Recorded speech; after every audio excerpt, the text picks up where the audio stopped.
UFOs are real, burgeoning, and not going away. I am your intrepid host, coming to you from an undisclosed location somewhere deep in the heart of the Santa Monica Mountains. And we will get into an email that I received a little while ago. And it's from a woman that does a lot of blogging. She sends out bulk emails 2 or 3 times a day. Her name is Angelica Goodson Lord.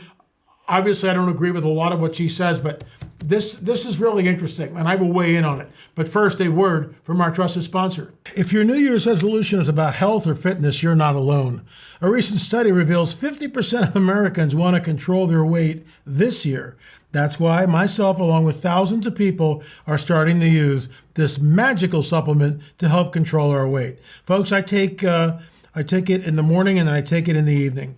This supplement helps control appetite, manage excess weight, reduce fat, control cravings, and increase energy with unique science-backed ingredients formulated to reduce body weight, specifically belly fat.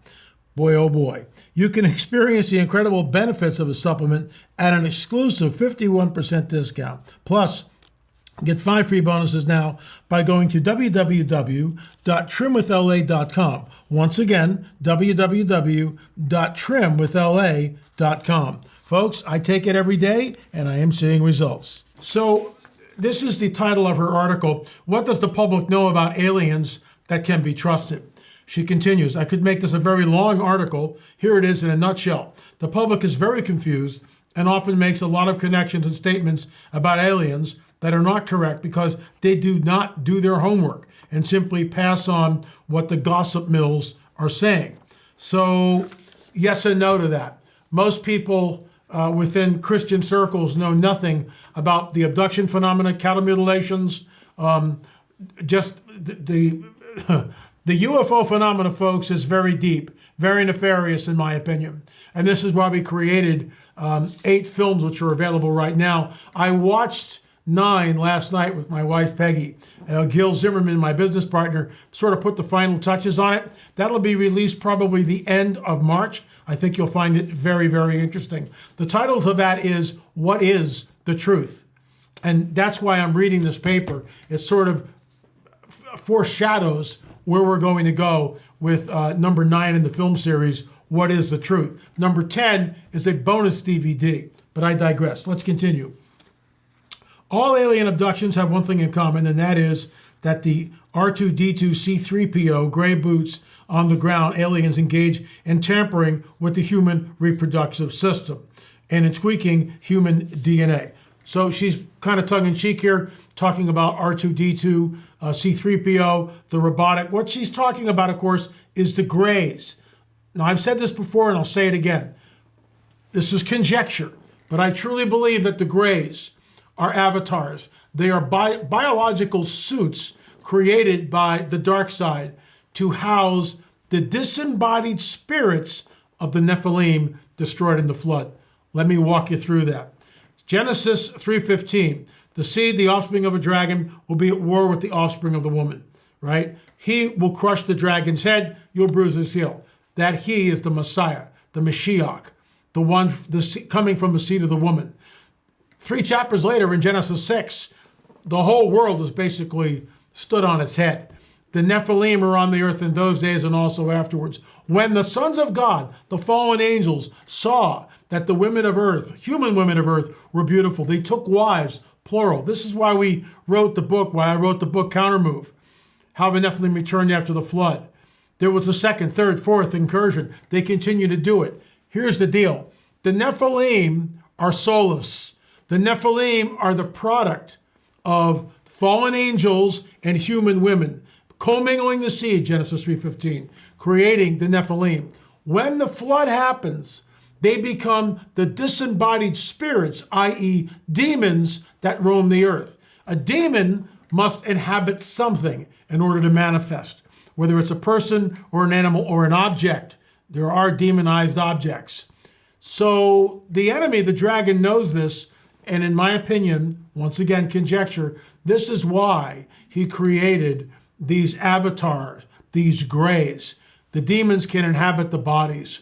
Now that's, when was the last time anybody sat down with a gray and talked to them and, who are you really? They lie, they do so habitually. So let's continue. It also gets worse. They also engage in human and cattle mutilations. We are a food source for them and a source of human body parts that they use for who knows what. I would respectfully disagree with her. She's, in my opinion, and again, she's entitled to her opinion, and she's not here to defend herself, so I'm going to go easy. I don't think the cattle mutilations are a food source at all. We talk about this in our cattle mutilation film. I believe that the genetic material that is taken from the cow, including the cow's blood, is used to create an artificial womb. Want to do a deep dive on that? Check out our cattle mutilation film, folks.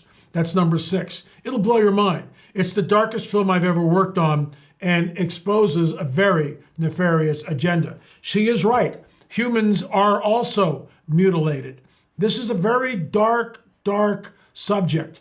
And a lot of people just shrink away from it and go, why do we need to know this stuff? My retort is Ezekiel chapter 9. Why does God bring Ezekiel into the temple and show him the detestable abominations that are there? Why does he do that?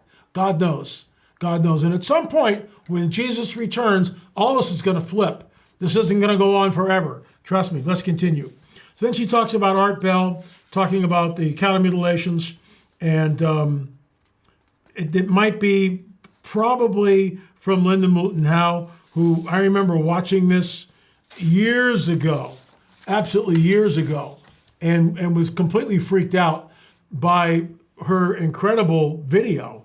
This is probably in the 90s sometime in there. Very, very disturbing. And I get that. I've experienced because there's nothing in our grid system that prepares us to look into this. Nothing. Especially the average Christian sitting in a pew. LA, what does this have to do with the end times or the Bible? Folks, it has everything to do with it. It's happening. Later on this week, we are going to bring in Mike Hamilton, who will be showing us pictures, and we'll discuss pictures of a mutilation that happened near his ranch in West Texas. You're going to find that really interesting. Anyway, before I go, you might remember a few weeks ago, I interviewed a hybrid woman, allegedly an Arcturian. Now, we're not going to disparage Vivian. She's not here. We don't do that on the show. We are fair. Do I think she was an Arcturian hybrid? No, absolutely not. Do I think something else was inside of her? And I think you guys know exactly what I'm talking about. So it was controversial. We had most of the comments were very, very positive. Thank you, LA, for bringing this to the forefront. Some were negative, and I'm going to read this one because I think it clarifies the matter. Remember, folks, our mission statement is to expose the deception of the prince of the power of the air and to herald the return of the King, Jesus, and that's what we do. So this is from Daryl. Hey, LA, I apologize for using a support link for this, but I was unable to find another contact for you. I don't need a reply. I just need to reach out and offer my gratitude. I enjoy each time I'm able to watch one of your videos or appearances on other podcasts, etc.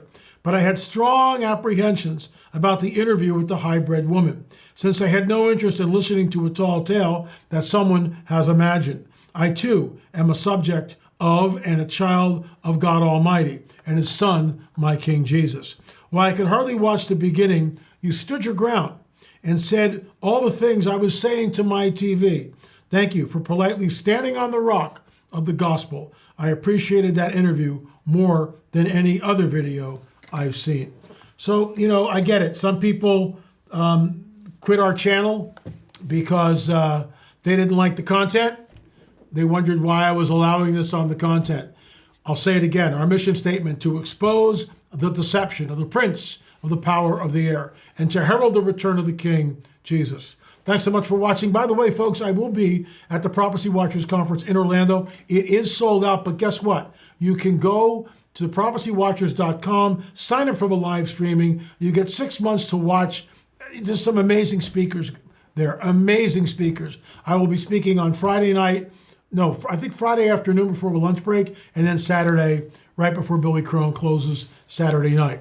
He goes last. Anyway, folks, that's it. Don't forget our Roswell series, our cattle mutilation films, our films on crop circles. There are now 8 films in the series.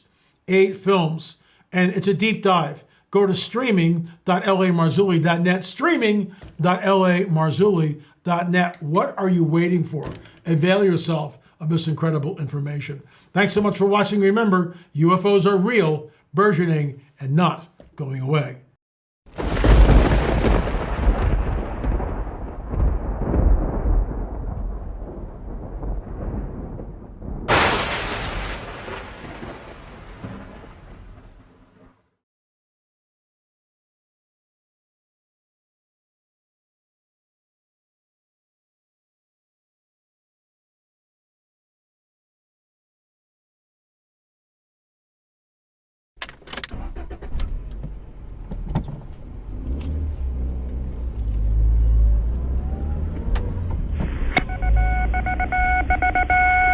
Headline edition, July 8, 1947.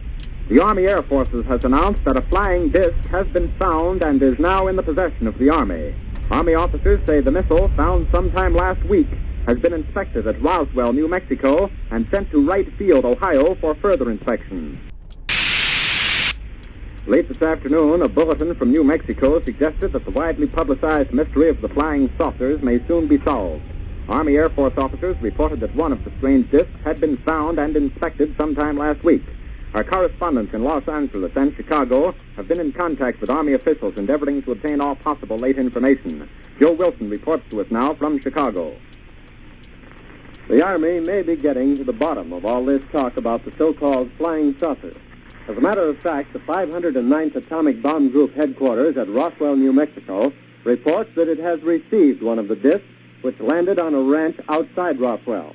The disc landed at a ranch at Corona, New Mexico, and the rancher turned it over to the Air Force. Rancher W.W. Brizzell was the man who discovered the saucer. Colonel William Blanchard of the Roswell Air Base refuses to give details of what the flying disc looks like.